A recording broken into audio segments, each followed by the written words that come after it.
morning students, welcome to JLN online class. Today we will discuss rest work of lesson first. एक चौथी आवश्यकता भी होती है। हमने अभी तक जो उत्पादन के जो संगठन कर रहे थे तो उसमें हमने किया था कि वस्तु और सेवाओं का जो उत्पादन करना होता है तो उसके लिए 4 चीज़ों की आवश्यकता होती है।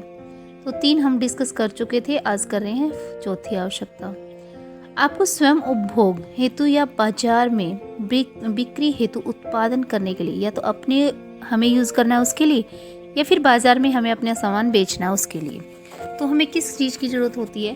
भूमि, श्रम और भौतिक पूंजी को एक साथ करने योग्य बनाने के लिए क्या होना चाहिए? हमें नॉलेज होनी चाहिए, ज्ञान होना चाहिए, हमारी लेबर होनी चाहिए, मेहनत होनी चाहिए, हार्ड वर्किंग होनी चाहिए। आजकल इसे मानव पूंजी कहा जाता है, ह्यूमन कैपिटल कहा जाता है। मानव पूंजी के विषय में और अधिक अध्ययन हम अगले अध्ययन में करेंगे। इसमें मानव पूंजी के बारे में हम जो है अगले चैप्टर में ज़्यादा पढ़ेंगे। ये जो आपको पिक्चर दिखाई दे रही है तो इसमें उत्पादन में प्रयुक्त भूमि, श्रम और स्थायी पूंजी, तो इसको आप पहचान सकते हैं। नेक्स्ट पॉइंट आता है उत्पादन भूमि, श्रम और पूंजी को इकट्ठा करके, संयोजित क्या होता है? इकट्ठा करके संगठित होता है, जिसे उत्पादन के कारक कहते हैं। अगर उत्पादन के कारक आते हैं तो क्या आ जाएगा हमारा? भूमि, श्रम और पूंजी।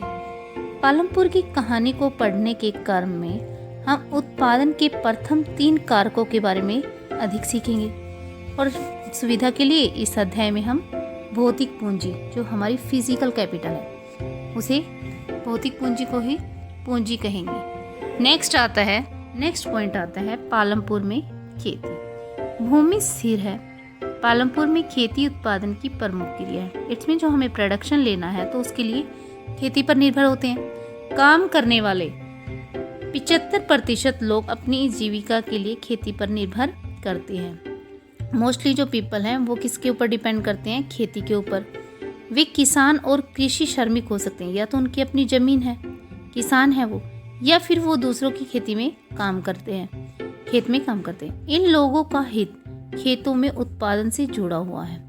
नेक्स्ट आता है, लेकिन याद रखिए कृषि उत्पादन में एक मूलभूत कठिनाई है। खेती में प्रयुक्त भूमि क्षेत्र वस्तु स्थिर होता है। पालमपुर में वर्ष 1960 से आज तक जुताई के अंतर्गत भूमि क्षेत्र में कोई विस्तार नहीं हुआ। उस समय तक गांव की कुछ बंजर भूमि को कृषि योग्य भूमि में बदल दिया गया था। नई भूमि को खेती योग्य बनाकर कृषि उत्पादन को बढ़ाने की कोई गुंजाइश नहीं है। नेक्स्ट आता है कि भूमि मापने का 1 नंबर में आता है क्वेश्चन, भूमि मापने की इकाई क्या है? तो क्या आ जाएगा हमारा? हेक्टेयर। यदि अगर गांव में आम बोलचाल की भाषा है उसमें अगर हम पढ़ेंगे तो हमें पता चलेगा कि गांव में भूमि का माप किसमें किया जाता है? बिघा, गुंठा, ये जो है क्षेत्रीय इकाइयों में भी किया जाता है। 1 हेक्टेयर किसके बराबर होता है? 100 मीटर की भुजा वाले वर्ग के क्षेत्रफल के बराबर। तो ये क्वेश्चन हमारा आएगा 1 hectare is equal to 100 metre square भुजा, तो उसके क्षेत्रफल के बराबर होता है। क्या आप 1 हेक्टेयर के मैदान के क्षेत्र की तुलना अपने स्कूल के मैदान के साथ करेंगे?